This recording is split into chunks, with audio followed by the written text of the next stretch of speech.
From Muppet Babies' classic children's tales, retold by Louise Gickow, illustrated by Tom Brannan, and art direction by Lauren Antonello. Alice's Adventures in Wonderland by Lewis Carroll. Alice was a perfectly ordinary little girl, but one day a very extraordinary thing happened to her. She was dozing on a riverbank when she happened to see a rabbit rush by. The odd thing was, he was wearing a waistcoat, and not only that, the rabbit then pulled out a watch out of his pocket and cried, "Oh dear, I shall be late!" Alice decided to follow the rabbit and to see where he was going. She followed him down a rabbit hole. The next thing she knew, she was in a strange land where she had a number of curious adventures. She soon discovered the house of the March Hare. In front of the house, a table had been set out on the lawn. There, the March Hare and the Mad Hatter and the Dormouse were having tea. The table was large, but the Hare, the Hatter, and the Dormouse were all crowded at one end. "No room, no room!" they shouted when they saw Alice approach.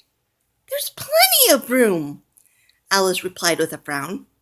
She sat down at the other end of the table and poured a cup of tea. The March Hare and the Mad Hatter were telling riddles, and Alice thought this might be fun. But the riddles that were being told at this tea party were very odd indeed. "Why is a raven like a writing desk?" asked the Mad Hatter. "I believe I can guess that," Alice replied. She thought and thought, but she simply couldn't figure out the answer. When she finally asked him what the answer was, he told her, "There is no answer, none at all." The tea party got stranger and stranger, and the March Hare and the Mad Hatter were terribly rude to Alice. When she finally got up from the table and walked away, neither the Hatter nor the Hare paid any attention. The Dormouse fell instantly asleep. Alice almost hoped that they'd call her back, but they didn't.